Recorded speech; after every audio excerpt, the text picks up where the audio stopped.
हमने सुना कि जैसे द्वादश ज्योतिर्लिंगों का पाठ करने से पुनराति जन्म पुनराति मरण चक्कर से महादेव जी हमें बचा लेते हैं, क्योंकि वो रुद्र है, वो साक्षात महाकाल है जो हमें काल के चक्करों से मुक्त करने की शक्ति रखते हैं। तो दोस्तों, हम आज सुनते हैं कि 12 ज्योतिर्लिंग है वो कैसे बने। उसमें से पहले है श्री सोमनाथ। यह ज्योतिर्लिंग सोमनाथ नामक विश्व प्रसिद्ध मंदिर में स्थापित है। यह मंदिर गुजरात प्रांत के काठियावाड़ क्षेत्र के समुद्र के किनारे स्थित है। पहले यह क्षेत्र प्रभास पात्र के नाम से जाना जाता था। प्रभास क्षेत्र यानी आज का सोमनाथ। यही भगवान श्री कृष्ण ने जरा नामक व्याघ के बाणों के निमित्त बनाकर अपनी लीला का संवरण किया था। यहाँ के ज्योतिर्लिंग की कथा पुराणों में इस प्रकार दी है कि दक्ष प्रजापति की 27 कन्या थी।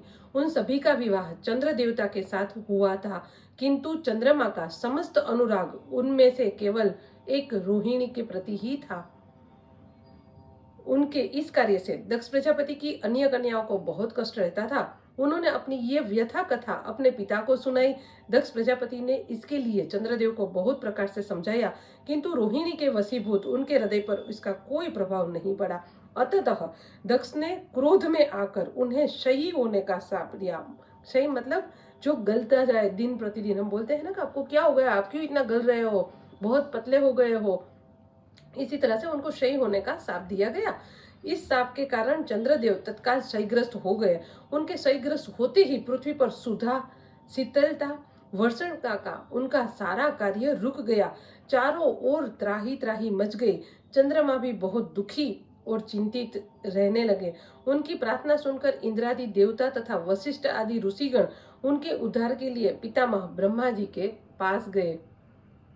सारी बातों को सुनकर ब्रह्मा जी ने कहा, चंद्रमा, अपने शाप विमोचन के लिए अन्य देवताओं के साथ आप पवित्र प्रभास क्षेत्र में जाकर मृत्युंजय भगवान की आराधना करें। उनकी कृपा से अवश्य ही इनका शाप है वो नष्ट हो जाएगा और ये रोग मुक्त हो जाएंगे। उनके कथन अनुसार चंद्रदेव ने मृत्युंजय भगवान की आराधना का सारा कार्य पूरा किया। उन्होंने घोर तपस्या करते हुए 10 करोड़ मृत्युंजय मंत्र का जप किया।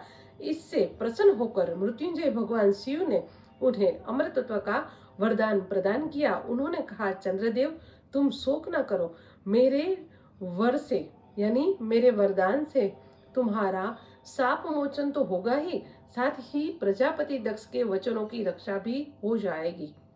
कृष्ण पक्ष में प्रतिदिन तुम्हारी एक एक कला क्षीण होगी, किंतु पुनः शुक्ल पक्ष में उसी क्रम से तुम्हारी एक एक कला बढ़ेगी।